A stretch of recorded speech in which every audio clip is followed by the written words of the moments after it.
Welcome to the Plant-Free MD podcast with Dr. AnthonyChaffee, where we discuss diet and nutrition and how this affects health and chronic disease, and show you how you can use this to optimize your health and happiness, both mentally and physically. Hey guys, just want to take a second to thank our sponsor, Carnivore Bar.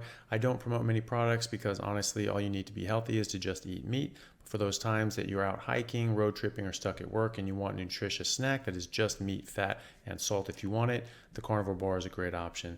So I like this product not because it's just pure meat, but also because I want the carnivore market to thrive as well. And the more we support meat-only products, the more meat-only products there will be available in the mainstream. So if this sounds like something you'd like to get behind, check it out using my discount code Anthony to get 10% off, which also applies to subscriptions, giving you 25% off total. All right, thanks guys. Hey everyone, it's Dr. Chaffee here, just with a special guest and friend of mine, Dr. Sarah Zalvidar, who is a professor of nutrition down in, what's the university? Is that Miami-Dade College. Miami-Dade, that's right. Yeah. Is joining us again today, and I'm very, very happy to have her. How are you, Sarah? I'm doing great. Thank you so much, Anthony, for round 2 of interviews. Very excited for today. Yeah, me too. So what's new in your world? What have you been up to? Ooh, more YouTube, more content, more clients, a lot more clients. So everything is kind of like speeding up, and yeah, I don't know how, I'm going to start teaching in like a couple of weeks. The fall semester starts at Miami-Dade. So I'm like, I don't know, it takes time away from what is really my main focus, which is content creation, spreading awareness regarding the carnivore diet, building my brand, so we'll see how long I'm going to last at Miami-Dade. But for now, we're doing everything, the whole thing. Well, that's good. Yeah, I'm sure it's very busy. I try to pack all this stuff in with my day job as well. And so it's... How do you do it? I'm going to keep that question I'm going to ask you when I invite you over to my channel for an interview, but how can you do everything with a full-time neurosurgery residency and having a YouTube channel that's literally blowing up? Because for me, I have close to 7,500. And every other day I have companies reaching out. I have new opportunities coming in, and I'm like, that for you must be like times 100. So how do you do that? Well, it's difficult. And unfortunately, I'm leaving things sort of lacking. So I haven't been able to get back to a lot of the emails and messages that I've been getting, because I actually don't have the time. So it's like, how do you have the time to do it? Simple answer, I don't. So I'm not getting it done. But my main focus is sort of, doing interviews and getting information out there for people to help them, get better. And that's my main focus. So the rest will be what it is when I have time for it. But yeah, that's my main drive. I'm sure everybody understands. No worries. Yeah. Hopefully. Yeah. And so still going strong with the carnivore diet, I take it.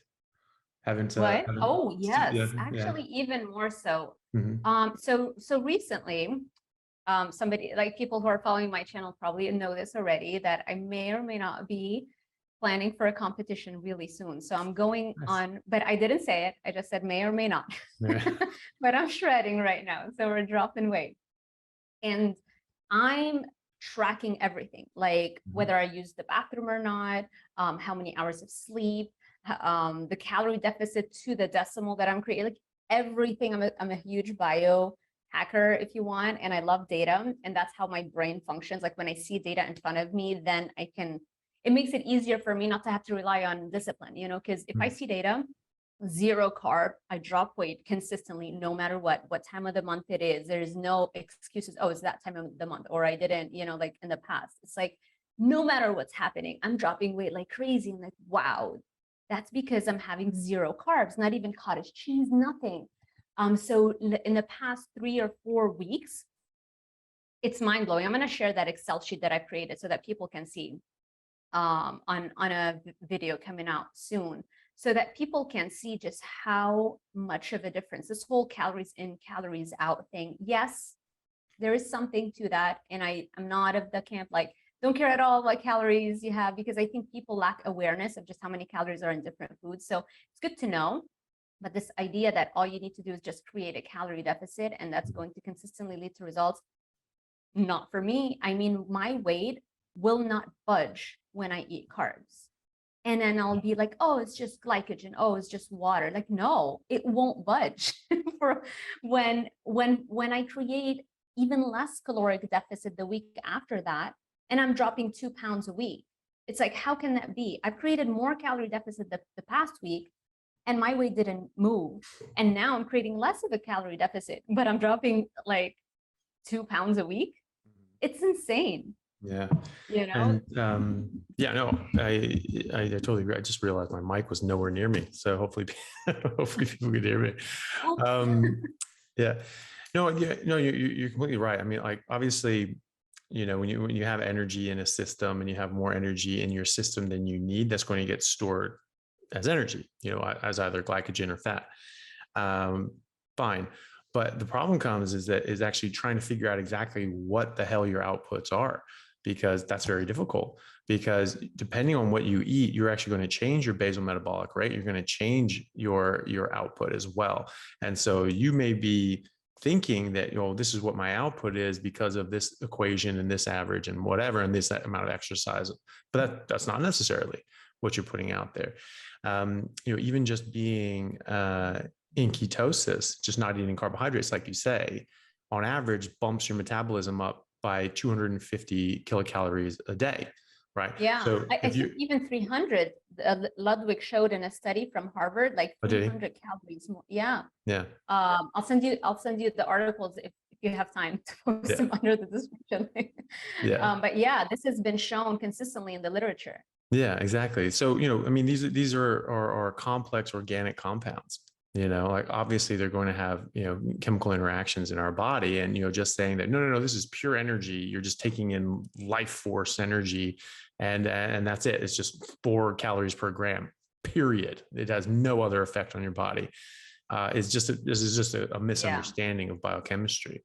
And, you know, so, you know, I've always, you know, argued that, you know, when you're eating a natural diet, whatever that is, but if you are eating a natural diet, you should be able to just listen to your instincts, and your body should just be able to say, like, oh no, I need more energy, and take that in. So it's going to match your calories in, calories out.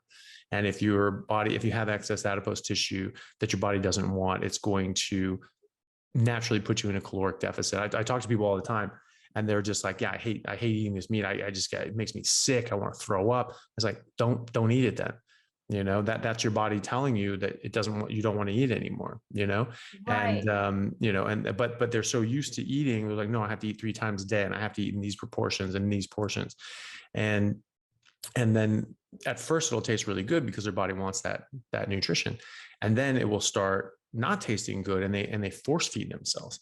And, you know, that's when their bodies are trying to keep them in that caloric deficit in order to preferentially use their adipose tissue. And so if you just let it do that, it'll do that. Now it'll get down to a stable body fat percentage. And maybe you want, for aesthetic reasons, lower body fat percentage, and maybe you have to go tinkering around with that.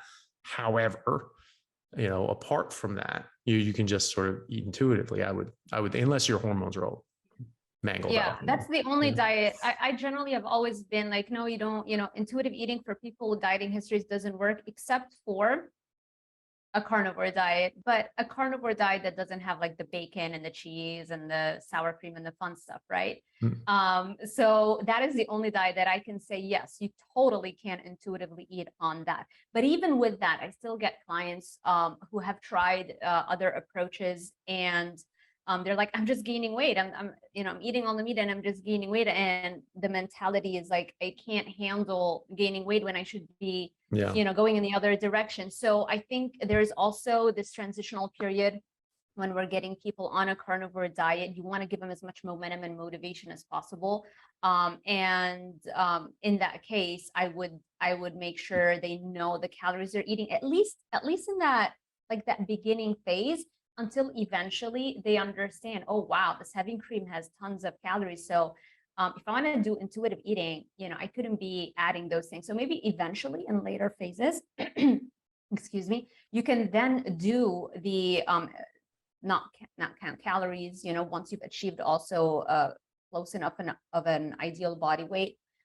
So there are so many variables to take into account, but yes, like if there's one diet that you can actually use for intuitive eating, it would be a carnivore diet, because you're literally not eating any addictive foods, no processed junk that have been designed by food companies to hook you, and no natural addictive foods like, honey and fruits and carbohydrates and sweet potatoes and all that stuff. And also I wanted to mention, for everybody who thinks like, no, calories are just calories, and look at this fitness model, she's eating rice and she's dropping weight. First, she's already metabolically healthy. She doesn't have insulin resistance. That might work for her. Maybe not for you at this point. Maybe you might be able to handle some rice in like a year without it affecting you as negatively. I still don't recommend it, but don't look at people who have already achieved elite physical fitness and performance, and they're training hard every day, with somebody who's just starting out. Second, check out or just Google what would happen when you get an insulin shot. People who regularly, like type 1 diabetics, who regularly get insulin shots, let's say around the abdomen, you will literally see an accumulation of fat just around that area. Insulin is called the fat storage hormone for a reason. And so why would you think that you can consistently drop weight while still spiking your insulin every few hours, every single day? Yeah, well, that's it. I mean, it is just does come down to basic biochemistry. You eat carbohydrates, your blood sugar goes up, and insulin stores energy. That's what it does. And so it's blocking lipolysis, it's blocking proteolysis, so it's stopping your body from mobilizing other energy stores, and it's storing the stuff that's available. So it also slows your metabolism, like we said. It's lowering your basal metabolic rate. Yeah. Plain and simple. That's true. Yeah. And you feel fatigued after insulin, is all over your system. You're just lethargic. You don't want to move.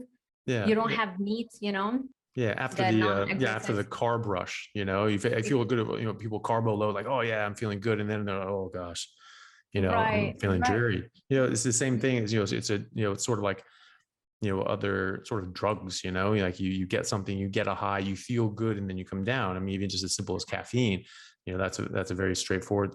I think cocaine, same thing, sugar as well. And so you feel good at first, and then you have to keep feeding the beast, Exactly. It's mind blowing to me how people still recommend caffeine for energy, how to have more energy. It's like, how short-minded and short-sighted can you be to think that after this high, there won't be a crash? Like, really? Well, I certainly experience it. I'm like, every time I take like a caffeine pill, because like, just avoid coffee, just because if I want the caffeine, I'll just take the caffeine, you know what I mean? And so I don't need the, 100,000, 150,000 other chemicals that are in coffee that I don't want. If I'm just going for caffeine, rarely will I do this, but like some days where I've been on call for like 40 hours, I'm just exhausted, and I'm in clinic all day or doing surgery, and I'm just like, I need some, I'm dying. I'll take something. I'll take like a caffeine pill, and for a couple hours, I'm like, oh, okay, yeah, I feel good, and then I just feel so much worse, and I just regret my life like the rest of the day. And regret that poor decision as well. So it's every 6 months or so, is long enough for me to forget, and be an idiot, and just be like, well, maybe this time. It's like, oh no, Jesus God. That's hilarious. Yeah. I haven't had coffee or caffeine in general for 9 months. In 2 days, it'll be 9 months. Yeah. Yeah. So happy about that. And in the past, I tried to quit. So the first time I tried to quit, I lasted 30 days. And then I was like craving bad foods. So I'm like, you know what? If I drink coffee, I won't eat carbs. So I'll do that. It worked. I didn't eat carbs, but then I went back to coffee. And then the second time I tried another 30 days. And then finally, November 13th of last year, it stuck. And now it's like, it's not even an option. I'm not gonna ever go back, because even sometimes like I barely sleep sometimes, like 2, 3 hours a night if I have a super busy day. And in the past, that would have been a trigger. It's like, oh, but I didn't get enough sleep, so I'm gonna have to drink some coffee. And now it's like, no, I don't. It's not an option. And you see how quickly you go back to operating just fine. Yeah. You know, even without that. Yeah. And you know, especially, you know, eating this way, like I don't think I would be able to handle it otherwise, you know. Like I never really drank coffee before anyway, but then like in my intern year, I was doing like 120-hour weeks. And so I started drinking coffee, even though I didn't like it. You know, I was like, I need something, like I'm dying, you know. And so you know, I did that, but it was like, I couldn't handle it. Probably ended up making it worse in the end, but, you know, didn't sleep well. You know, and you're on call overnight and you're just getting hounded by calls, and you really need to like catch a 20-minute nap, a, you know, 10-minute nap, a 30-minute nap, you know, in between all these things that were going on. And I just couldn't do it. It was so difficult for me to get to sleep. It would take me, you know, 20 minutes to go to sleep. And then, you know, as soon as I went to sleep, stupid pager would go off. And so I was just getting no sleep, but I was just going to sleep, and then it would like wake me up, and I would just like be delirious and horrible. And like, so I hated it. Wow. I don't know how you do it. I don't know how you've done it. I don't know how you continue to do it. Yeah. Well, intern year was worse. You know, that was hell on earth. You know, and they really tried to screw with you. And they would actually call you and paid you purposefully to wake you up and harass you all night, even though there wasn't anything that you needed to do, simply to just basically let you know who was in charge. That was fun. That like hell week for doctors. Yeah, it was hell year. Yeah, that was a hell of a year. And but yeah, and then it just goes on like that, you know. And wow. But yeah, that was definitely the worst, you know. But yeah. No, sorry. I had an instructor when I was doing my bachelor's in nutrition, a far more diluted version of that. She was like, yeah, that's how we weed out the people who shouldn't become dietitians. It's like pressuring us, like overloading us way more than what we thought we were going to. And it's like a psychological thing. They want to get rid of the students who might not be able to handle or be like successful later on as, you know, dietitians. I don't know. So yeah, I've had a very, very mild version of that, I'm sure, compared to you. Yeah, these were just the nurses had it out for us. It was just, that was the culture. Yeah. And so they just yeah, there was a nursing student at one of the hospitals I was working at actually told me that one of their instructors actually told the class, you know, not even like behind closed doors, like, oh, this is how you get it done, but said to the class, the only thing that doctors understand is fear. You have to make them fear you to get them to do what you want. And so they were instilling this in nursing students, that you have to have an animosity and an aggression towards doctors. And that was the proper and appropriate way to do things, you know, and I certainly saw that in practice. You know, it wasn't everyone, you know, most people just got on with their jobs, but it only took one or two, you know, to just ruin your whole day and make up tons and tons and tons of extra work for you that didn't need to happen, you know, like, and things that were inappropriate for, you know, patients as well, you know, making you, you know, pulling like IV lines and saying like, oh yeah, we need this IV line, you have to come do it again. You know, a lot of these patients are old and crumbly, have terrible veins. So it just took forever to get these sorts of things. And so you could be spending an hour, something like that, just trying to get this thing. And they just like pull out 5. Yeah, all these people need cannulas. And it's like, I just put them in. Like, yeah, they tissued. It's like bullshit, you know? That's crazy. Yeah, absolutely. The like politics. Do you think, so my impression going through nutrition school and then, you know, doing my dietetics internship in a hospital and stuff, is that nurses feel like doctors look down on them, you know, because they only have like a 3-4 year degree, and, you know, doctors a lot more educated, and they feel like this is a way to kind of get back or kind of level up to feel like there's more so that they feel more significant, and kind of like as like a pushback or a reaction, like a power trip sort of thing. Yeah, maybe. I mean, I'm sure that you know, that could apply to some people. It's probably not most of them though. You know, most nurses that I've worked with, even in those areas that it was very toxic, were fine. You know, they were great. They just did their job, you know, but there were, you know, in the particular hospital that I worked in the sort of the hospital system that I was in for my intern year, it was just a very toxic environment, and they just went out of their way to go after you. And that was something that was just explained to us. They're just like, you know, the heads of the hospital were like, hey guys, you know, whatever you do, don't get on nurses' bad side. Whatever they ask you to do something, you think it's inappropriate, you don't think it's right, just do it. Just don't get on their bad side, because like they will make your life a living hell. Like these were the heads of the hospital saying this. And it's just like, buddy, you're their boss. Why aren't you fixing this? You know that there's a problem. Why aren't you fixing this? You know, and it comes down to patient care at the end of the day, because they're compromising patient care by, you know, doing this. But, you know, I think that, I think there are other factors as well. There was the nurses union in this area was extremely strong and very militant. And so if you said anything, if you just made a complaint, be like, hey, you know, this person did something and it was almost killed somebody, they would come after you like it was just like you like shot their child or something like that. And they would just make your life a living hell. They would make all your team and department in the hospital's life just a living hell unless you dropped the complaint. And I actually did that. I finally was just like, yeah, I've had enough of this nonsense. And I put in a complaint, and things just went nuclear. And that's what they called it. That's what I was just like, you shouldn't have done that. And it's just gone nuclear, right? And it's just like, well, they're trying to kill a patient and have me put my name on it and browbeat me until I change these plans from an oncologist for a dying cancer patient to do something that changed medications in a way that could have killed them.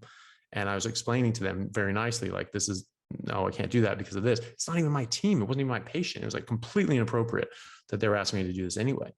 And they really made a big deal out of it. And I finally was like, yep, that's it.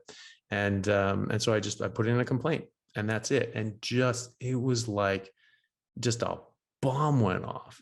And, the nurse in question and the nurse manager, the hospital manager, whatever, that was involved in this, and they were getting really, really aggressive with me. They had 3 of these nurses like corner me in this little room. And I was like in the corner, like, sitting on a chair, we're all sitting in chairs, and they had this ring around me and just, all piling in on me. And I just stood my ground. I was just like, no, because they're used to like people like this is their first job. They're, and they're not really, aware of the world and how it works. And it's just like, I'm a grown ass man. Like, you're not going to talk to me like that.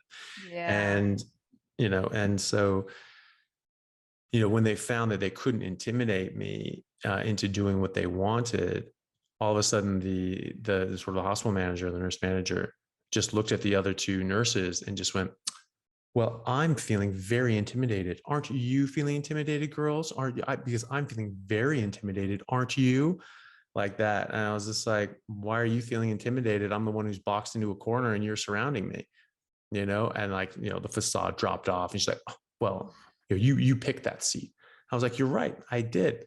Thank you for pointing that out. I picked this specifically so that I wouldn't, it could not be interpreted as I was being intimidating. I have my back in a corner. You're surrounding me. I'm not between you and the doorway. You're between me and the exit. I have my hands open. I'm in an open posture. I'm not leaning forward in an aggressive manner. Thank you for pointing that out. I appreciate that. And, they just kept doing this nonsense. And so I just put in a complaint. That's it. Yeah. And it's just like, and because I put it in a complaint, the nurse manager and the nurse in question, they had to go on stress leave. So they got 3 months paid vacation because it's just so stressful. It's just so stressful. And it's just like, really, trying to kill patients. I would find that stressful as well. And trying to ruin people's lives and careers for literally no reason. Wow. And it went on for a year. It went on for an entire year. And they were just harassing myself and the different powers that be at this hospital. And they were just like, this is just crazy. And I was just like, look, you're getting the brunt of this. I don't think that's fair. Like, I'm happy to deal with this because I think it's wrong. And I think that people aren't making these complaints and following them through because they're getting so much abuse. So I'm like, I'm willing to take one for the team on my end. But, but I'll drop it if this is too much of a burden on you. And they were like, look, no, we're here to help you. Like, just don't worry about it. Took an entire year. At the end of all of this, they were like, we're going to get you fired. We're going to do that, all this sort of stuff. At the end of the year, she got a complaint on her record. That's it. She didn't get, any disciplinary action, didn't get docked pay, didn't get fired, didn't get any of this. She just says, you have a complaint, and she also got 3 months paid vacation, and so, and that was it. And they really, really went so aggressively just because of that, just to protect from a complaint on their record for something totally legitimate. And, right. And well, no wonder nobody else, speaks up, because it takes a special person to be able to put you knew this was going to come and you still went through with it. It's funny because I have the same personality. When I was doing my doctorate, I was the only one speaking up. Everybody else, they're cowards. How can you this is wrong? And I would send emails to the president of the university, CCing the vice president. That's the only way to get things moving, otherwise I would never have graduated on time. Wow. It's just, they don't care. They think all PhD students are like slaves. Just go. And when I can see you, I'll see you. I'm like, no. I did not come from Lebanon for this. No. But that's the thing though. I've worked with other nurses, like here in Australia, nurses are great. It's a very, very, good team dynamic. We all work together very, very well. At least I have so far. I've really enjoyed that experience. And so, it's certainly not all of them. So in fact, it's the vanishing minority of them. But the ones that do it, they can really do it. And especially in those systems where they're protected to that degree, because they can just go to town on you. It's like, what are you going to do about it? Make your life a living hell if you say anything, and so I don't put up with that nonsense. But to your point about the nonsensical PhD rules, my dad ran into that actually. He had when he was doing his PhD in physics at Berkeley, he had to meet with his advisor to sign off on something or whatever. And he had one of his main classes that he could not miss at that time. And so he's just like, hey, can we meet at another time, and this, that, and the other. And the guy just kept he was like, oh yeah, we can meet there. And didn't show up or didn't do this. It's no, so he was trying to get there and whatever. And it was just because of how things worked, he physically couldn't go and get this done. So yeah, they made it very, very difficult for him as well. And it's just like you say, they just don't care. And it's just you figure it out. They don't. Not only that, if you dare speak up, they're the ones who are going to be on your dissertation committee. They can make your life a living hell. And I went into a depression again. The last time I was depressed, I was in Lebanon, but that was because of, weight gain and stuff. But when I came here and I was just all alone, I didn't have family or anybody, so I had to wait until she came back from her month-long vacation to see me, to give me new changes so that it would go back to how it was. She would give me opposing comments. So she would be like, okay, change this and change that. I would change it until I finally get to see her. She'd be like, oh no, but why did you do this?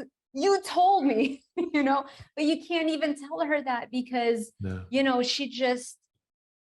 she's going to make your life a living hell because she's the one who's going to eventually sign on all the papers and tell you, okay, now you're ready, But no, at the end, I just didn't care anymore. At the end, I just raised hell. And that was really the only way I could finish.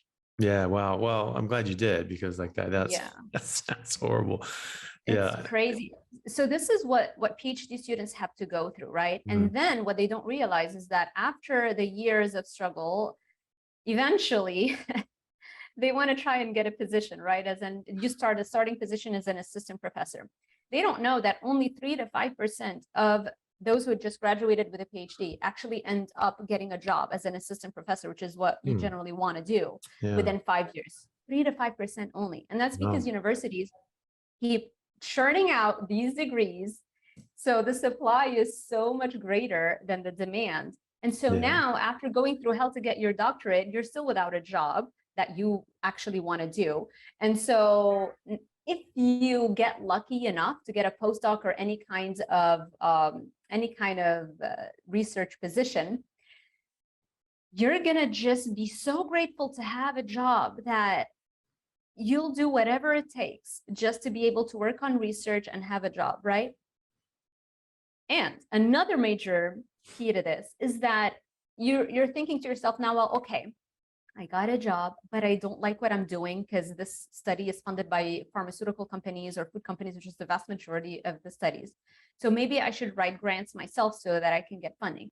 That's another thing. 90% of grants are not, they get rejected, right? So only 10% of grants get approved. So it's another battle to get a grant, to get grant money to be able to conduct the research that you do, that you want to do. But given that only 10% get accepted, those 10% generally, again, come from either the pharmaceutical companies or the food companies. And so when people tell me, oh, look at the totality of nutritional evidence, it's like the totality of evidence is driven by where the money is, because do you know how insanely ridiculously hard it is to actually conduct a carnivore study? I think Dr. Sean Baker is figuring it out, right? And he's doing a GoFundMe thing for the study. I mean, it still hasn't been completed and it's been years. So it's hard. And the researchers at the end of it, I don't care how idealistic you are, eventually you have bills to pay. And you're just going to take the money and you're just going to be like, well, I need a job. And I'm just going to, even if it's funded by those companies, I'm going to have to take it, So that is the tragic state of where we're at. Yeah. Would you like that pivot? Yeah, well, absolutely. And like, it is very difficult too. And that's the thing too, especially when you have like a PhD, people think it's like, it used to be that you get a college degree and you write your own ticket. Like, my God, a college graduate, it used to be a thing. Right, back in the day. But now it's just like, it's much more common. And for a while there, a college degree was basically worth as much as a high school diploma. And there's like, no, you need a master's, and that would be sort of distinguish you. And now it's like a PhD. And now you're saying that, having a PhD actually, it's only like, a 20. I wouldn't recommend it. Yeah, I wouldn't. So for me, it's different because it was like my ticket out of Lebanon, because I had no future in Lebanon. So for me, I came on a student visa, and it worked out fine, where I felt like they do pay you a doctoral stipend. So I was getting paid like $2,000 a month. And I was like, great, instead of working like a crappy job over there in Lebanon, wanting to kill myself, it's good that I come here. And I was super happy, that when I first got here. But eventually, as you get settled and I'm no longer living in survival mode, then you realize, well, if I were born in the United States, I would not recommend getting a PhD, like for sure not. I have my niece that I tell her, like, you don't have to go to college, but here's the thing, that's something that a lot of people ask me, my students ask me, because as I keep criticizing and stuff, it's like, so what are you saying? So here's the caveat. If you are an 18, 19-year-old without a proven track record of like hard work and discipline, and like aware of what it takes to make it, aware of just how much hard work you got to put in, if you don't have that, no, go to college, take it easy, and try to instill those skills. But if you have been surrounded by this mentality, that mindset, it makes zero sense, especially if you're going to take out financial aid, and loans, and having to go back and pay that, which you won't be able to do because you won't be able to get a job with that degree you got. So just go find somebody who you want to be like, who was able to overcome something that you would like to overcome, or whatever it is that you want to do. Find somebody who's actually been able to do it, a practitioner, or somebody who actually did it, as opposed to somebody who just reads from books and like repeats the stuff, and ask them how they in the world you could actually help them out so that they could mentor you, but be useful to them so that they could actually mentor you for as many years as it takes until you understand what it really means to be successful at something. You'll learn so much more in those 2-3 years that you have been mentored by somebody who's made it, as opposed to a decade of going and sitting in lectures and being taught the wrong things by people who have no idea what they're talking about. Because guess what? If it's a finance professor, if he really knows how to get rich and get your finances in order, he'd be Jeff Bezos or Elon Musk. He wouldn't be a professor getting paid $70,000 a year, right? So be very, very mindful of who you're taking advice from. And that's something that I wish I had really understood sooner rather than later, because I just took advice from people who weren't making it, and that moved me away from health and success and happiness. Yeah, it's a good point. If you want to be something, you should surround yourself by people who have already achieved that something. If you want to be a dietitian, you hang out with dietitians, just like, hey, what do you guys do? How do you think? How do you talk? How do you live your day? And somebody who's actually, surround yourself with a dietitian who actually got the results, who consistently gets results, because there are tons of dietitians that are just like, no idea. Yeah. They all work at my hospital, and they all give people, sugary carbs and crap like that. Yeah. It's insane. It is insane. It's absolutely cancer patients. They've cancer patients, sugar and carbs, which just does my head in. You had a recent interview with Professor Seifried from Boston College, and which is awesome. Like that guy is awesome. And, I know. And like seeing that and seeing his work, and then I had him on my channel as well. Yeah. It's just like, every time I see carbohydrates in front of a cancer patient, I'm just like, no, wow, I know. It's just, it's like me crazy. The cancer patient, you want them to know it's like it's a life or death situation. Like, take matters in your own hand, do the research, and or anybody around that cancer patient, like someone should know, right? It's just mind blowing to me how these things still happen. And, we should, as a species, we should reach a point where we can be a lot more flexible with updates, and like we can, things don't have to take decades to translate into clinical practice anymore. I mean, things keep speeding up, just like our phones keep getting an upgrade every few months. Why can't we, as humanity, our consciousness, why can't it upgrade faster? Like, the quicker you adapt and you learn new things, the happier, more successful as a species you're going to be. Yeah. And I mean, it's, I guess that's the whole idea, behind what we're doing is trying to get that upgrade and trying to get like, hey guys, get this information out there, because it's very slow otherwise. And there's a lot of competing interests, and there's that's the thing. That's the thing, right? Yeah. Where the money goes, the focus and interest flows. It's like you start propping up some studies and like putting more of a scope on them, more of an emphasis on them, and you forget about the fact that mitochondria, they just don't work they're the same way in a cancer patient versus in a healthy patient. I mean, how is it that like not 99% of cancer research not focusing on that, just knowing that piece, little nugget of information? How can anybody still justify working with anything else? Is mind-blowing to me. Yeah. And I mean, you can have, and you can have, other sort of modalities and mechanisms and treatments, fine, but recognize the cancer biology, recognize the fact that, when you have, a disorder and dysregulated, energy production from your mitochondria, they can turn into cancer. And so, we should be very, very aware of this. And, that's a thing in medicine. I talk to people, especially, students and others that are just getting into it. It's, your diagnosis is really the most important part, because if you get the wrong diagnosis, you're going to have the wrong treatment. You go down, it's like, oh, okay, this guy has gout. Okay, I'll treat gout. And it's just like, no, he's got septic arthritis. And it's just like, you're done. You've messed up. That guy's life is in danger. They've destroyed that joint because you didn't act on it quickly enough. You're going to treat things incorrectly, and so, and sometimes the treatment is actually going to exacerbate the problem, not only not treat it, but make it worse.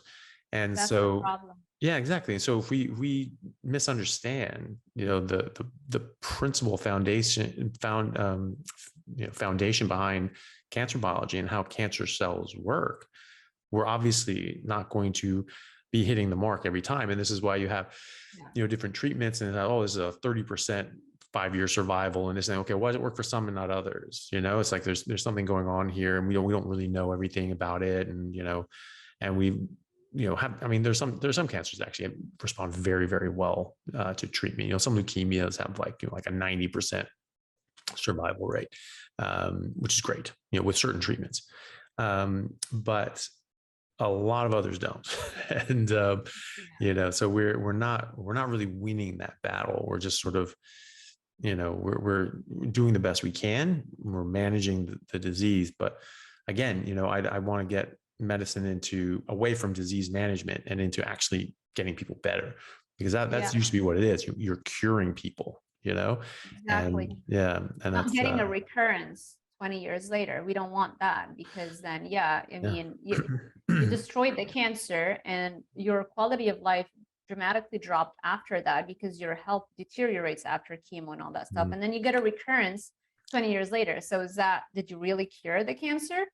Or did you just put a Band-Aid on it and you lower the quality of life of that person for the next couple of decades, and then they got it again, Yeah. Or you've screwed things up in their system so much that they start forming new cancers, and they don't know that their lifestyle changes, that their lifestyle can seriously affect things. And so they're just going to continue this disease process. And of course, or they can get a recurrence a year later, 2 years later as well. Exactly. And so, you're right. If the cancer comes back, you did not cure it, and so, you have to have died of old age to then, without cancer, to then say, yes, you cured that cancer. So it's far away, sort of things, but that's why you go by these averages and percentages and all that sort of stuff. But, it's something that really, really, really should be thoroughly looked into by mainstream media or mainstream medicine. Yeah, good luck with that. Media. Media. No, that's not going to happen. No. And after a 2-year pandemic, they still won't touch it. Yeah, and that's really unfortunate that that there are these competing interests that there's no money in just telling people not to eat carbs, and but fortunately there are clinics and treatment centers. I believe you said that Cedars-Sinai actually has a metabolic oncology unit where they're actually treating things with therapeutic ketosis. And are they using Dawn and like those drugs? Because they can't, right? It's too toxic. Yeah, exactly. I think he was saying that they were coming out with some other ones that had, basically they sort of tweaked Dawn and said like, oh, hey, this is a new drug, and that can come out because now it's on patent, but it's not as good, and it obviously costs a lot more. So yeah, that's frustrating as well. But yeah. So that's really how all of modern medicine really started, right? Rockefeller realized that he could patent certain chemicals, and those chemicals were already available in nature, in the plant world. I do believe I have that philosophy that plants could potentially be helpful as drugs, but not as something that you can consume on a regular basis every single day. So Rockefeller and the beginning of conventional medicine, what they did is that they took out those natural drug-like substances in nature, changed a teeny little bit so that now they can patent it, and now you've got things that can make you tons of money. They're not the exact chemical that you would preferentially want to use on yourself, but they're good enough, but at least they make a ton of money. And that's how it all started. Yeah, well, they and they still do that. If you have a medication now, and then they'll come out with a new medication that's the same medication but just sort of tweaked, and does it work better? Maybe, probably not. But it's new now, and then you can put it out. Oh, this is the new one. It's just like, do you need a new one? Was there a gap in the market? And so you got 900 different blood pressure medications. and a ton of different statins. And, so like, and then you keep coming out with new ones. It's like, do you need them? What's like, what are we missing here? Yeah. There's enough. I really think it has to come from awareness in what we're doing, Yeah, and I think so. like empowering people who listen to us and understand they have so much more control and power over their life and their health than they ever thought possible. And once they know that, you almost feel angry and you're like a rebel. It's like, I'm not falling for that crap anymore. I'm not going and waiting an hour or 2 hours to see this doctor so that they can prescribe me toxins that would never really address the root cause. I mean, I've been through the ringer with that, especially starting with my skin. I had acne, and every single drug. I mean, I did Accutane twice. I did antibiotic for 3 months. I did birth control pills, spironolactone for 2 years. And I remember even in Miami, I came to Miami, I remember seeing a dermatologist once and at the end of the consultation, I'm like, what do you think of the paleo diet? And he's like, what's that? Yeah. And like 70-year-old dermatologist with, I don't know how many years of experience, doesn't know what the paleo diet is. So, don't put yourself through that. You don't have to go and have another human being have to tell you how to get healthy. You just eat your species specific diet and that's it. That'll like take care of 99% of the ailments. I can guarantee you that. Yeah. And that's what Cephii was saying. And, that Otto Warburg, proved in the 1930s and 40s, he was a Nobel Prize winner for his work on cancer and showing that it was a disease of the mitochondria and not genetics. But, he showed that if you have healthy mitochondria, you cannot get cancer. Cannot. Yeah. And so if people haven't seen that episode, they should definitely watch that with Thomas Seyfried, Seyfried. Just watch all that guy's stuff. He has different interviews, like, on my channel, on Sarah's channel, and on different talks that he's done lectures on. Super interesting. Just stupid interesting. I know. And, especially for people that have, sort of a background in biology, you'll look at that and be like, no kidding. Like, you will be absolutely amazed by it. And, and so, you just keep your mitochondria healthy. I spoke to him about, when I took cancer biology and we were talking about the different carcinogens in plants, and he just, I was like, and, all those carcinogens, plant carcinogens attack the mitochondria. And I was just like, there you go, and so, yeah, that's it. And so, wow.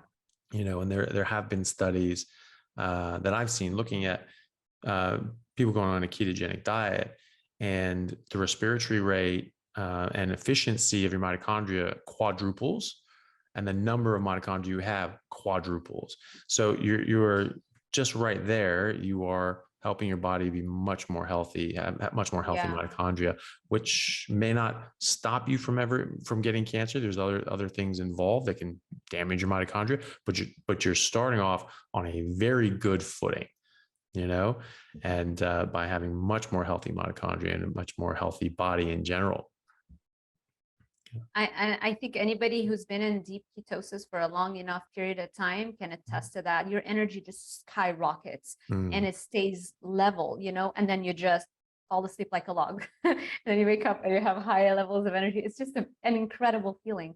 Until you experience it, I don't care how much we talk about it, you have to experience it, because that's it. Then you're sold. Yeah, well, that was it for me too. I just felt so much better, within a couple of weeks. I was just like, I'm never going back to that. And, I would try something, a sample. I was like, oh, well, let's see what it does to me. Not like eating even like a bite of it, just like a little bit would get on my food. I'm like, well, I won't scrape it off. I'll just see what it does. And, within 20 minutes, I was just starting, my face would get itchy, my eyes would get itchy. It started like getting a little bit of asthma, and I just sort of like feeling like, oh, what the hell? And I just wouldn't like it with just a small amount of stuff, or with a bit of carbs or rice or beans or something like that. My back would kill me for like 4 days straight, like be just in agony, absolute agony. Like low back pain. Yeah.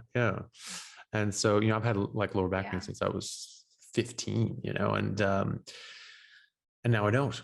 I mean, it's like, sometimes you get like a little twinge here and there, especially like if I'm not, keeping the muscle strong. but Right. you know, it's really not that bad even when I don't, you know. So if Yeah. if I had like Yeah. any rice or beans, like I'm just in bad pain, bad back pain. Wow. This is so crazy to me. I mean, I grew up eating rice and beans. Like that Yeah. was it. That's Yeah. it. Every single day. I remember one time I did a food food sensitivity testing when I was first diving into functional medicine and nerding out and all this stuff and getting all the tests. I remember one time I took out like from my student loans, don't do this at home, a bad idea, stupid idea. Took out like $5,000 from my student loans and I got like every single test like Dr. Mark Hyman was recommending. He was like, yes, get it. Why not? No.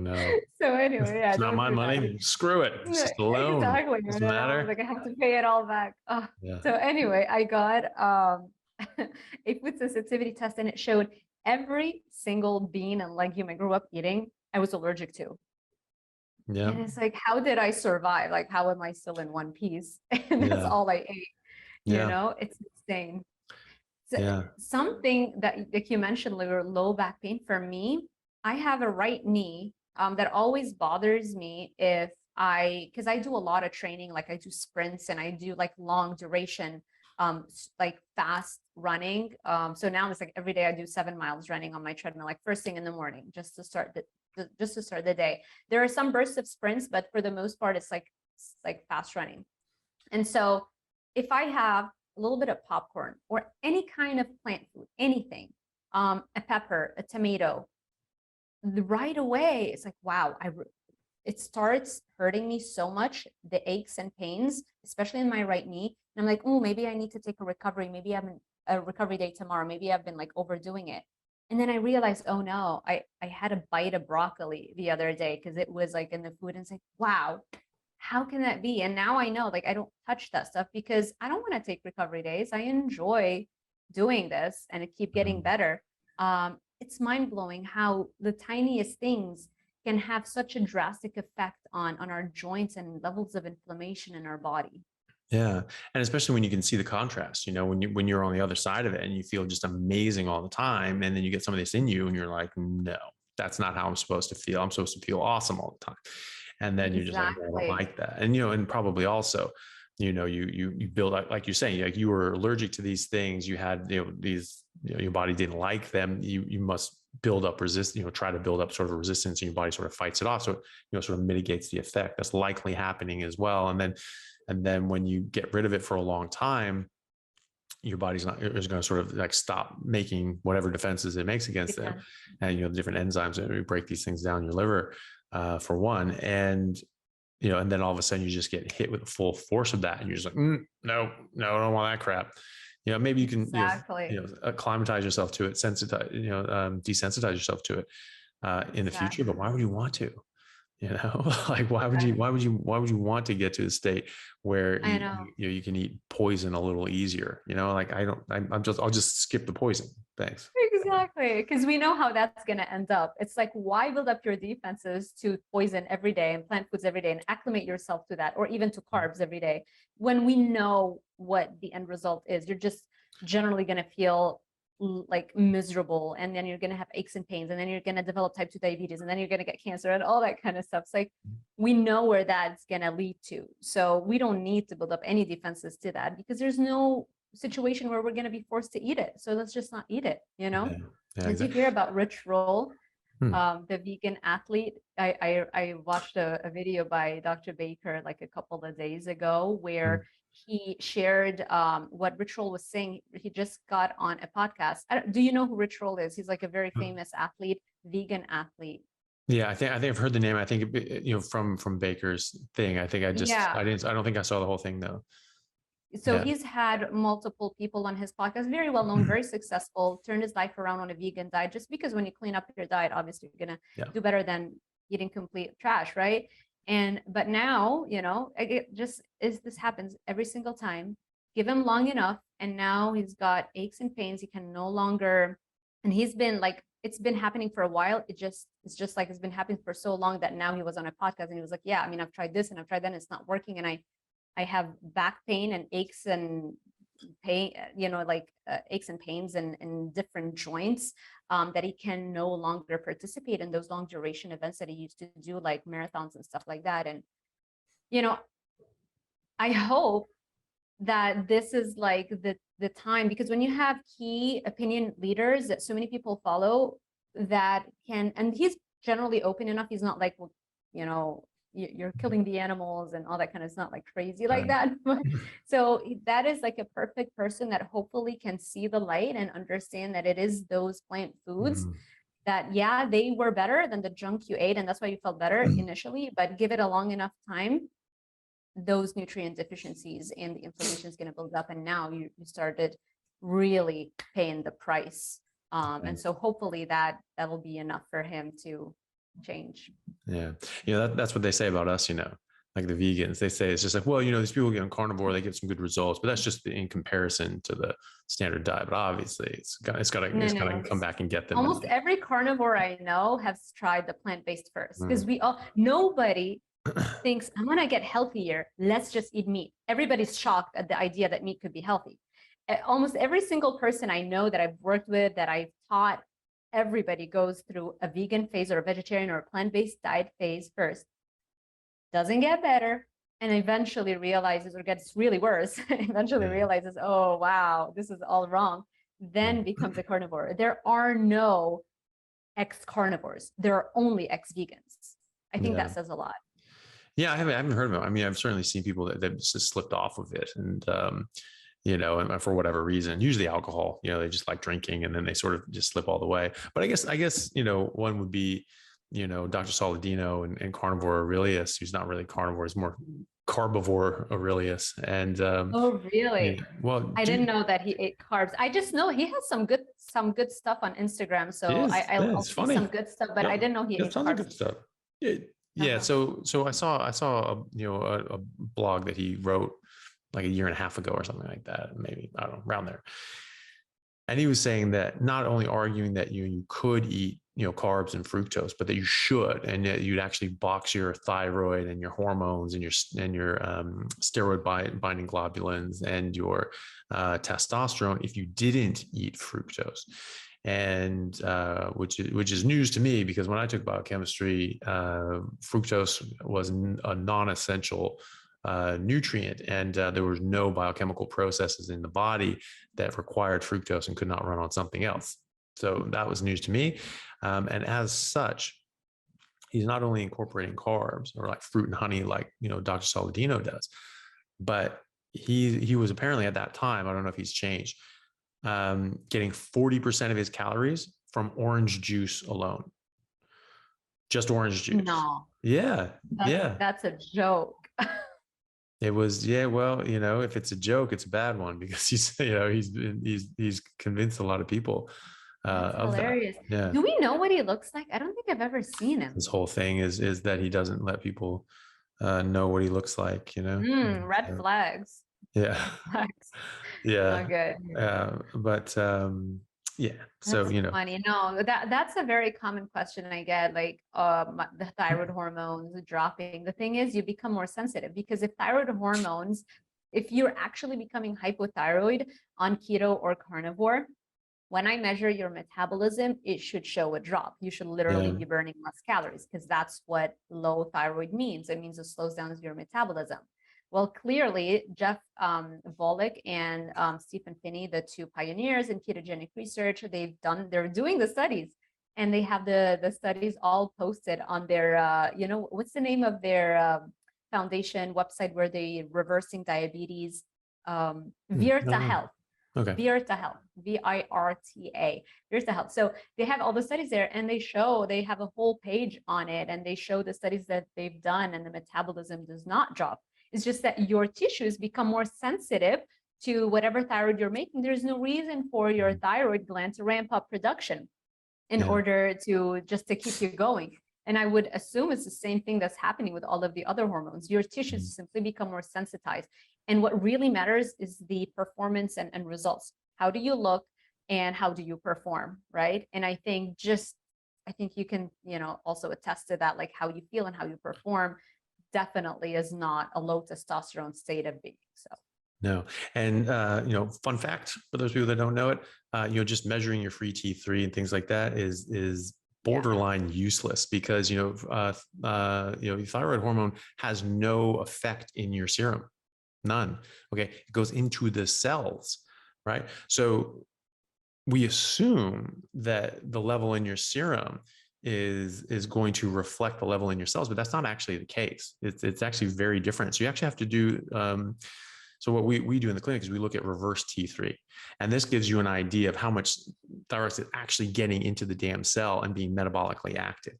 Okay, so you have to check both, right? And so if your your reverse T3 is in a good range, well, then you know that the T3 is being metabolically active and it's actually doing what it needs to do in the cell. So even if your T3, your free T3 is low, if your TSH is normal and your reverse T3 is in a good range, well, then you're being metabolically active. So it's a bit of a red herring, and that holds true for testosterone as well. You have to look at a number of different markers to actually figure out how bioactive this is right now. It's not just a matter of total levels. That is not the whole story. 100%. Exactly. You can even take your temperature, for thyroid and see. Like, yeah. I mean, people go hypothyroid. Like it's not good. People get very unwell and very sick. And, and you're right, so it's like, if you're not exhibiting like a slowing of your metabolism, or other features of hypothyroidism, what does it really matter what your free T3 is? And then again, you can have, most doctors don't know about these sorts of things because these are specialized tests that people do. Even endocrinologists, it's not really something that they treat a lot. They normally treat, a lot of them just treat type 2 diabetes, really. I mean, that's like the main things. And then every now and then you get an Addisonian patient or something like that. Or Cushing's. And that's the thing too, is our reference ranges are way off as well. You have someone who that's, on this side is, you have Cushing's, on this side you have Addison's, and it's just like, there's nothing, everything in the middle is normal. It's like, well, no, right. There's that's conventional medicine for you. One day you're perfectly healthy, the next day you've got type 2 diabetes. Yeah. No, that's there's no spectrum of disease, It's just like, like, bam, cancer. Like, no. You just woke up today and I had cancer. Yeah. No, it's been brewing in you for the last 10 or 15 years. And you have been setting the stage for it for a lifetime. And so that's the thing. So they don't, it's just not part of their practice necessarily. I mean, if they're specialized in that and they're doing sort of more functional medicine sort of things, then sure, but you really get more the sort of the metabolic doctors and the functional health doctors that look at those things in a bit more detail. And and then you can see what these hormones are actually doing in your body at the time. Exactly. And I would say also, like, don't do what I did and spend all that money, because it's like at the end you're still gonna want to do the same thing. Just eat meat. It's like, just skip the whole thing, eat meat, feel better, and that's it. Why do you care like what the number says? And the thing is, I remember the reason I started sort of doing stuff as functional medicine clinic and learned about reverse T3 and things like that was because I met this doctor, Dr. Henrik Rensburg here in Perth. Really cool guy. He's from South Africa, but he's been living here for over 40 years, and he's had this practice in Perth for like since literally 1980. And so he's been doing this a very long time with a lot of people and been having very, very good results. He had people doing like intermittent fasting like before it was cool, and so he and again, very good results. And he looks very, very closely at these things, and he has reference ranges that are very different. How reference ranges work and why they differ in certain areas is because they're an average of the population in that area.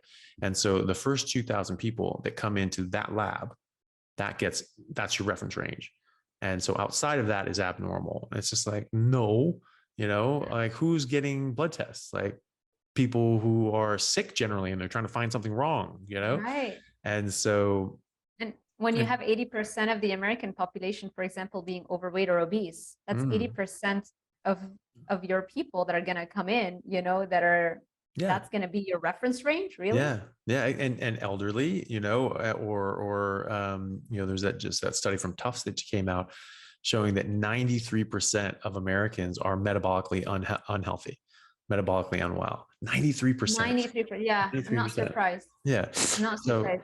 So that means that, you know, on average, 93% of the people coming in there are going to be, you know, a bit wonky. And so, you know, the reference ranges that he looked at was people in their mid-20s who were healthy, didn't have anything wrong with them. You know, it's like, I think that's a better range when you're trying to look at, you know, what's optimally healthy. I think that's pretty good. And then, so, you know, you look at things, and so you'll fine tune even your thyroid hormone and your reverse T3 and all these sorts of things. Say, oh, well, this is the normal range. He crosses those out and like just writes it in. No, this is the range, you know? And so people can look at those. The reason that I, you know, started, you know, helping out and working at this place, and in the first place, you know, I met him and just started, you know, talking about carnivore. And, you know, he got really interested in it. He was asking me all these questions, and because this has been his wheelhouse for 40 years. And so he was just like, wow, that's really interesting. And, you know, going into it. And obviously, you know, I was able to, you know, support my case. And so he was very interested in that. And I, you know, sent him a lot of resources as well to look at, which he was very interested in. And so he said, okay, well, you know, look, you look like you look like you're in great shape.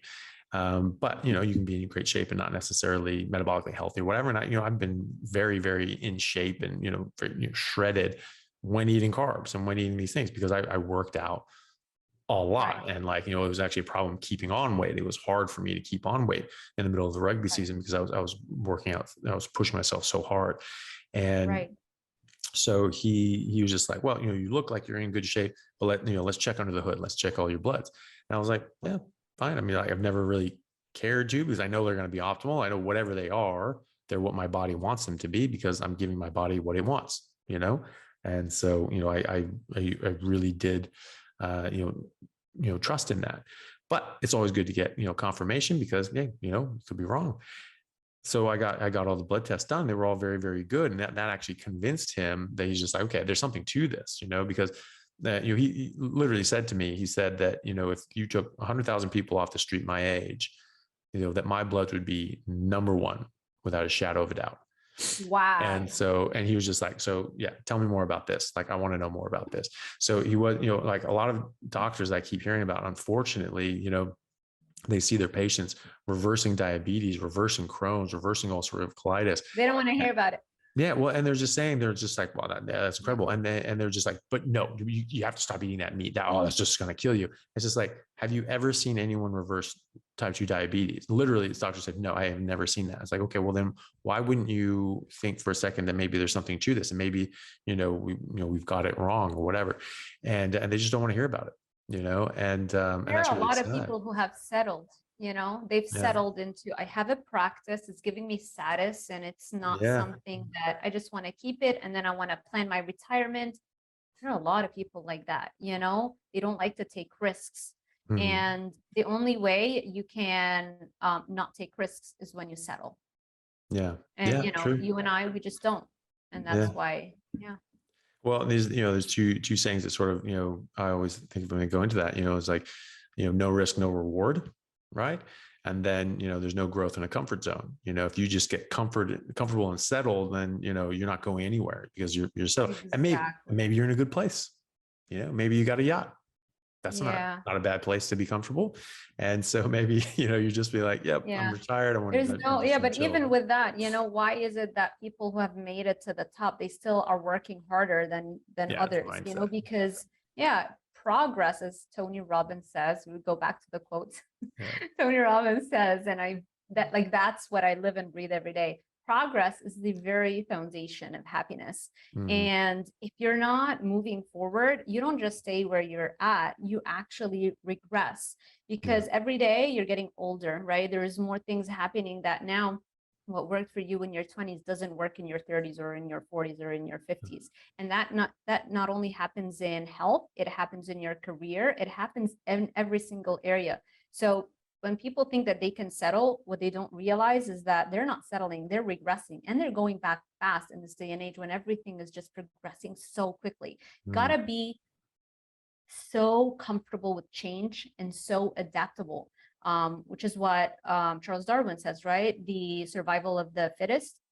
It is not the strongest or smartest who of the species that survives. It is that is most adaptable to change. You know, and that's how I was able to leave Lebanon, and I got here and I had nobody. I mean, I came to Miami on a one-way ticket, not having a parent, not having a sibling, not having a friend, not having anybody. I didn't have a car.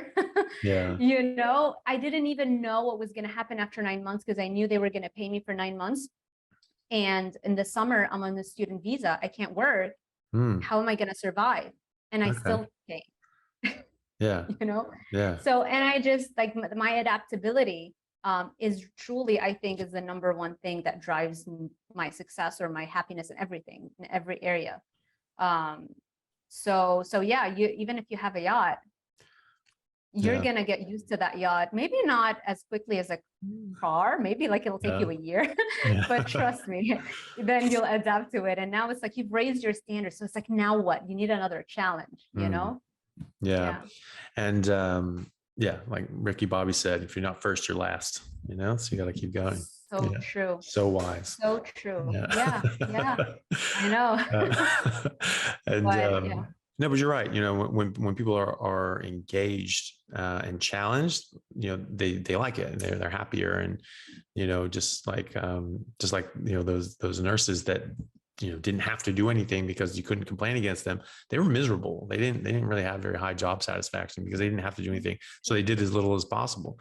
And they clearly weren't happy with their work. Whereas I've seen other nurses that are just so involved and so proactive. And it's like, oh, you know, they want to do they want you to teach them procedures so that they can do them. And, you know, I'm like, great, that saves me like 2 hours a day. And so, but they want to, because they're more involved and more active, and it's just more engaging for them. And, you know, when people retire after a very long career, especially men, it's they don't do well. You know, like the average life expectancy of a man who like retires after a very long career, like I think it's over the age of 65, is 18 months. You know. Yeah. The average life expectancy is 18 months after retirement. 65? Yeah. Wow. After retirement. So if they've had this, like, you know, 40-year long career in something very involved, and then all of a sudden they retire, you know, it's average 18 months. Same with divorce. So like men who've been in a marriage for like, you know, 20, 30 or like 30 plus years, something like that, big, long divorce, on average 18 months, they just wither away. Or widowed, same thing.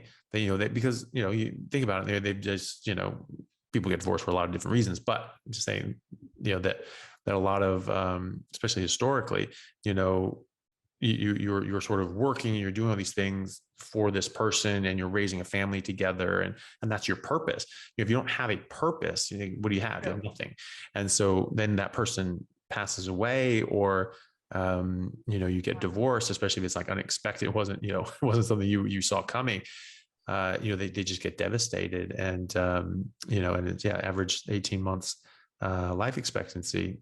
And so it's very sad. You know, people take that hard. And so, you know, if you retire and or you're just doing stuff and you don't have a purpose anymore, you know, you're just going to get bored. You're going to, you know, get busy living, get busy dying. And, you know, if you don't have anything that fulfills you, you know, you're just going to start wasting away. And so, you always have to keep challenging yourself. Always have to keep, you know, doing something and moving forward.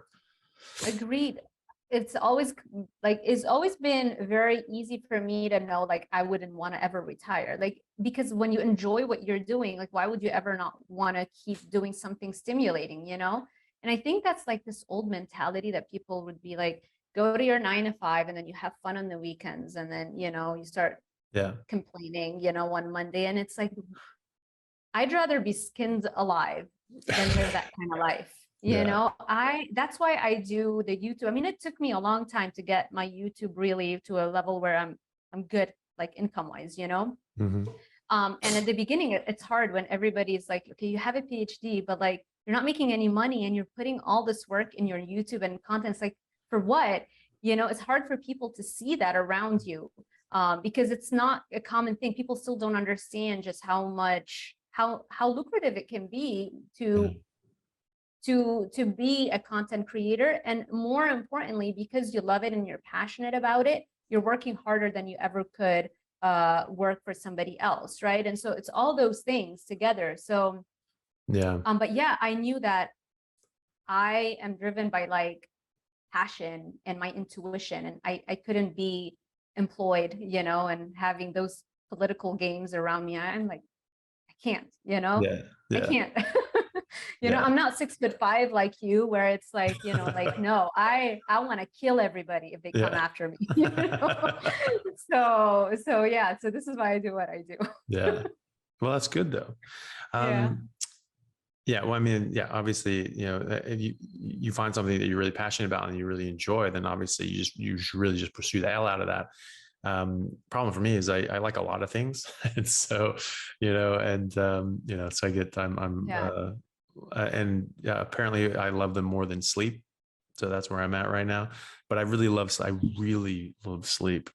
And, you know, unfortunately, like people need to clip that of you saying how much you love sleep.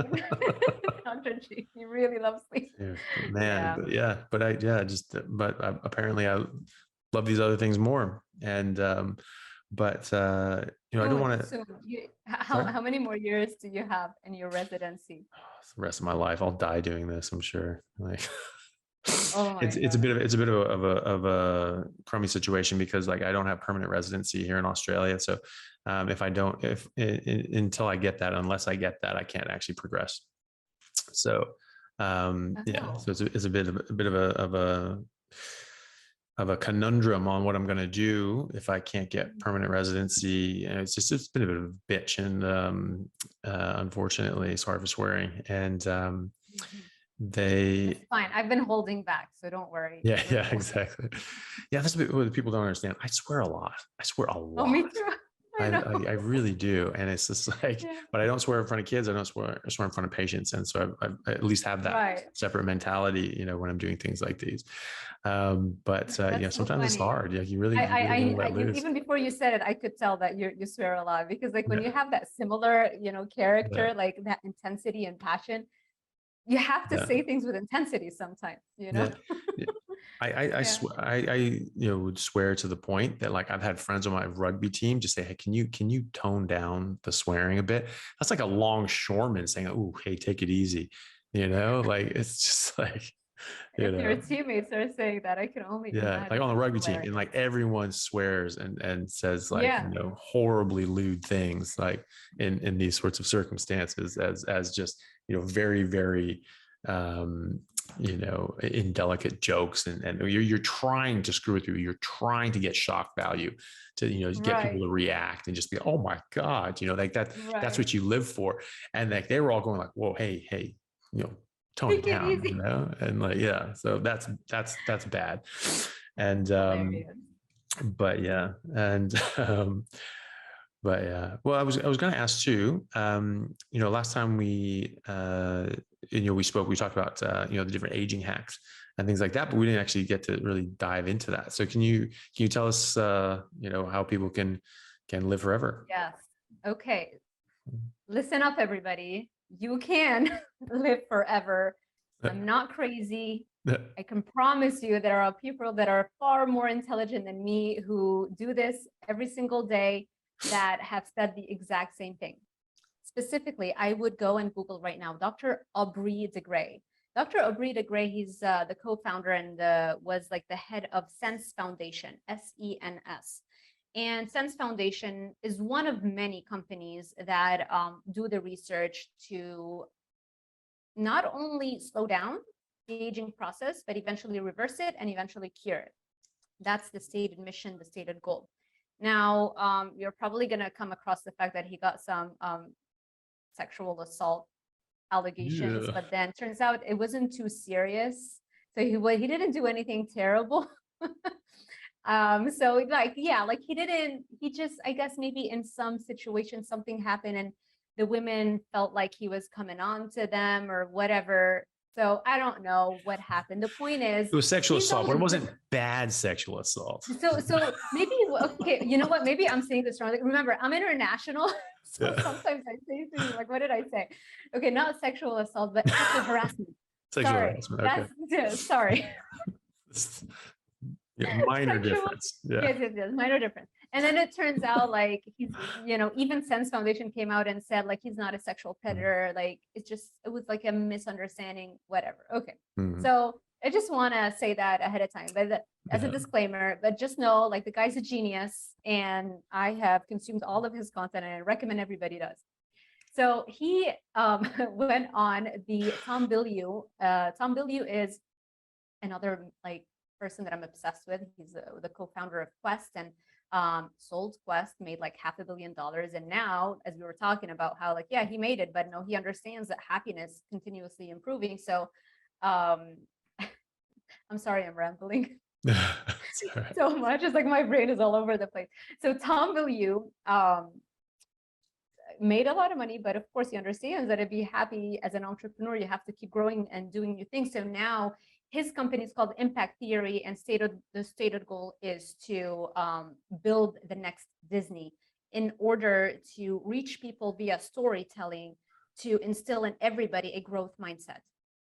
That's the stated goal, because he was a super average person, thought of himself as a major loser. His father-in-law didn't want him to marry his daughter because they came from a more financially successful family, and all this stuff to say that he worked hard on himself and became super successful. It was nothing, like zero talent. It was all just hard work. So Tom Bilyeu, check out his stuff. And on his podcast, Impact Theory, he interviews Dr. Aubrey de Grey, Aubrey de Grey, Grey.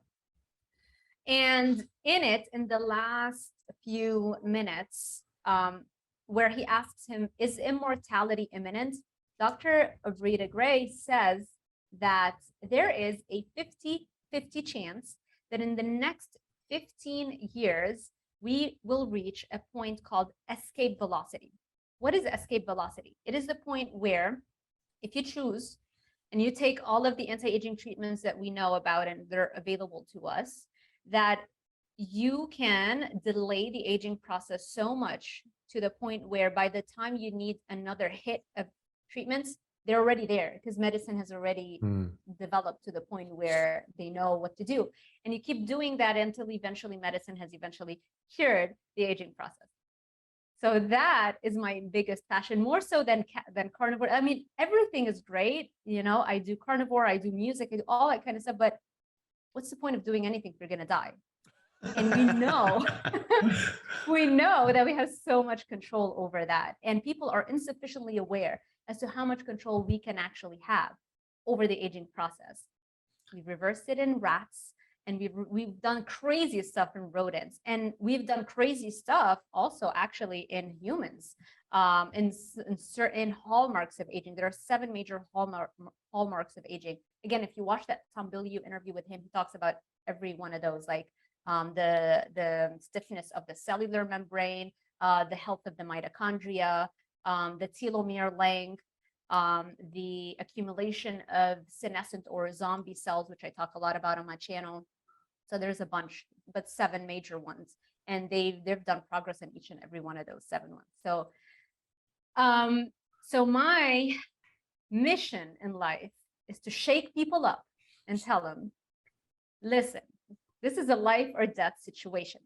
If you don't take this seriously, you will die. Okay. You can believe in anything you want in the world, like I'm not gonna die, whatever. Okay, but where's the proof, right?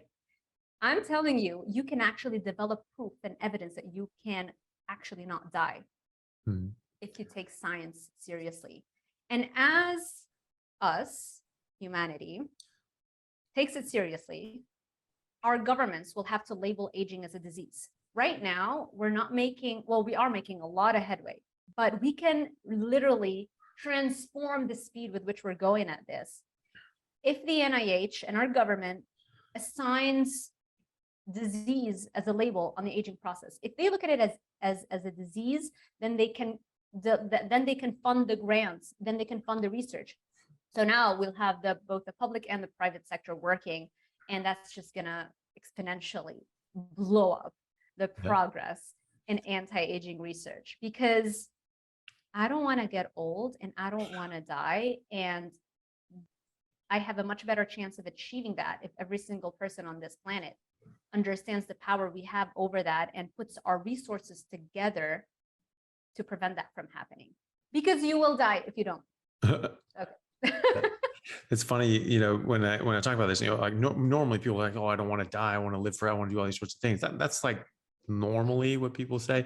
And then you talk about a carnivore diet and be like, yeah, well, on average, you know, genetically, we know from, you know, telomere length and different factors that humans are supposed to live on average 120 years, you know, on average. So if you just stay out of your own way and don't mess up, you should make it to 120 without doing anything wrong. Yeah. Right. And so, and then I tell that to people and they go, oh my God, I would never want to live that long. It's just like, yeah, your damn mind. What are you talking about? Yeah, right. It's like, just, you know, well then just, you know, just end it now. Like, you know, like if you clearly just don't want, you know, want to be around, they think that you're going to be aging in that pattern, right? Where you're basically ready to die in your 70s. Exactly. And you're just getting more and more decrepit and screwed. And you're just in a bed like this frail husk for the last, you know, 20, 30 years. And it's like, well, no, yeah, fine. You can take me out then too. But, right. You know, the mental but that's state not it. Is the people that are depressed, that are not happy in their life, they don't want to hear that this is going to go on forever. Well, and I can see that even with my students, when I go off on a rant, be like, okay, today we're talking about anti-aging. Some of them, they get scared because they're still not confident and happy, and you know, so when you're not in a good mental state, you cannot imagine the suffering going on forever. And so what they need to understand, it's not that they don't want to live forever, it's just that they don't want to be depressed, they don't want to be in that state. But the moment you actually know and taste what real happiness is, and you're firing on all cylinders every day, why should it ever end? This is amazing. This is awesome. I don't ever want it to end. You know, definitely. It's like, so I think that is the biggest determinant for why some people want to get after the anti-aging school of thought, or are like, oh, but I don't know, and you know, I'm scared. Also, what I don't think they're really thinking about is compound interest. It doesn't matter how poor you are. It doesn't matter how poor you started off with. You start investing that now, and that starts compounding. The longer you live, you're eventually going to hit, independently wealthy status. And so, people are sort of retiring at 60 and this, that, and the other. Like, what if you had just another, 70 years just to enjoy that, just, and just do nothing. And then buy that yacht.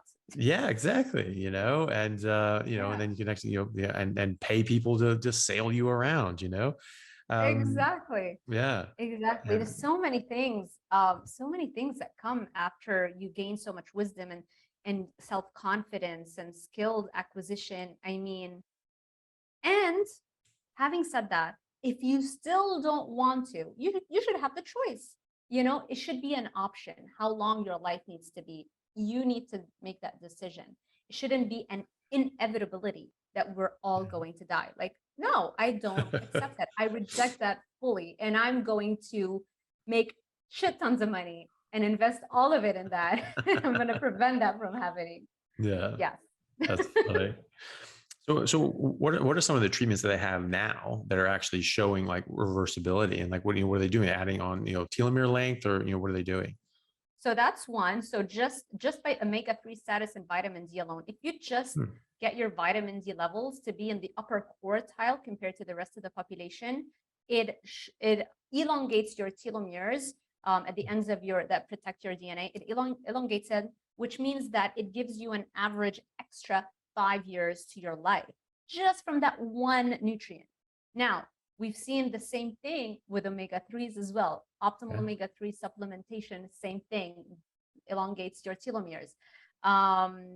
Zombie cells, which are, scientific name is called senescent cells, but in terms of like the fun words that we use, we call it zombie cells. Those are cells that have lost the ability to keep on replicating, but they are not dead. Unfortunately, they don't go away. So they just hang around in like a zombie state.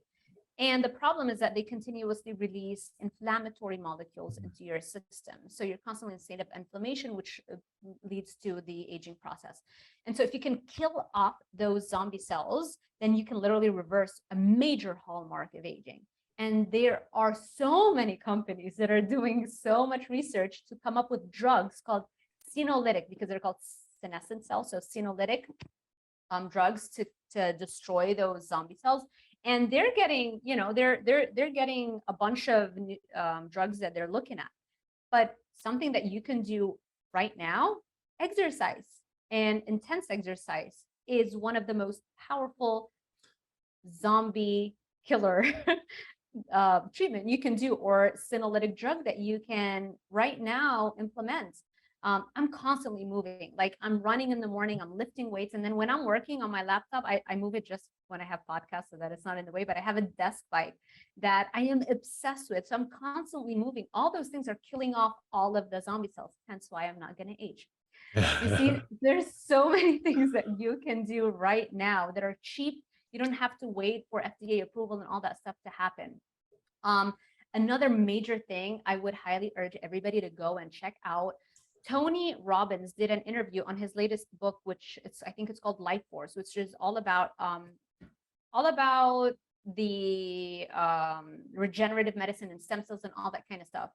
And in it, he talks about NMN and NAD, and how in the next 18 months, there's going to be a version of that is far better than we ever had, because the ones that we have on the market, like the NAD, they get destroyed very quickly after like a couple of months. So they actually, him and Dr. David Sinclair, they got those drugs and they tested them to see for concentration. And a lot of them didn't have any. And that's only because you have to take those pills right away. So in transport, you could degrade a lot of that. And so, but in the next 18 months, they figured out something. They've been testing it out on the military, and it just came out. It leaked because one of like the heads was so excited talking about it, and they didn't realize that there was a reporter in the room. And so the news came out, and they discovered that they've been giving it to their military, and the amount of muscle that they're putting on and their performance level is like skyrocketed because of that. And it's going to be available to us in the next 18 months. I mean, wow. Mind-blowing stuff. Yeah, that's awesome. And so, there's more. There's so much more. Yeah. Are these treatments available to people? Or are these more that are in the pipeline? So the supplements that Tony Robbins talking about in the next 18 months will be available. NAD plus and NMN right now, if you can make sure you get it fresh, like Dr. Sinclair gets it, then yes, it's available to you right now. Thomas DeLauer, people probably know who he is. He's in our keto and stuff. He takes NMN on a regular basis. The vitamin D, the omega-3, you can test for those and make sure you are in an optimal range. Those are easy to do right now. Exercise, easy to do right now. Yeah. There are treatments that are going to come and become clinically available by this company called BioViva. I actually interviewed the CEO of the company. I couldn't believe that she answered. What's her name? Liz Parrish. I am so excited. I'm still very excited that I got to talk to her, and I should probably talk to her again and talk more about those things, but you can check it out on my YouTube channel.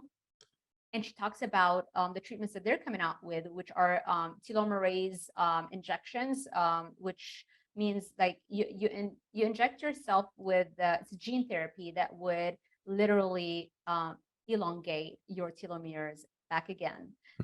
She's done it on herself. She was patient 0. She traveled to a Latin American country, done it on herself like 6-7 years ago. The woman looks like she's in her 30s, early 30s, and she's 53.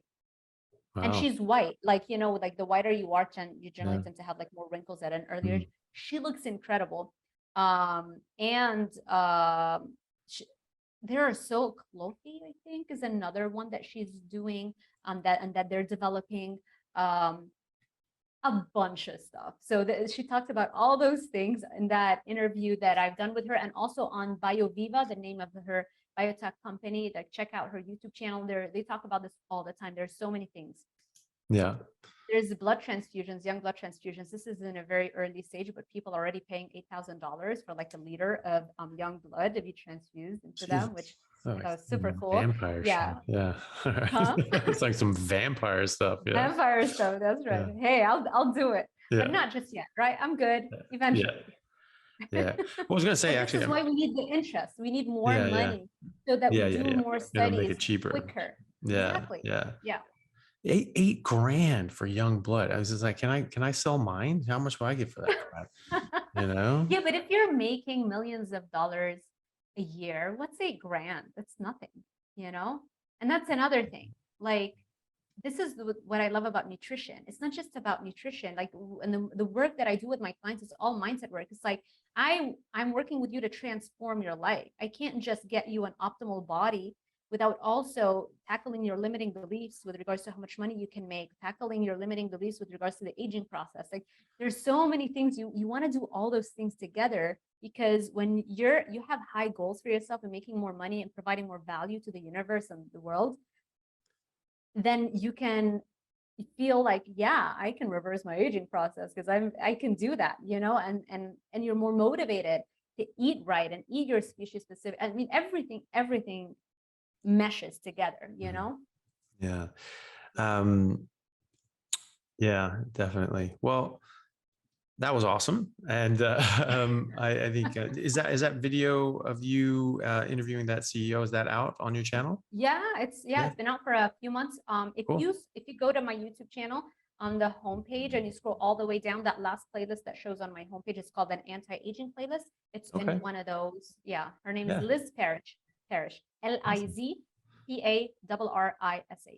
Okay, cool. Well, everyone who is interested in that, wants to check that out, go and check out your playlist and everything else.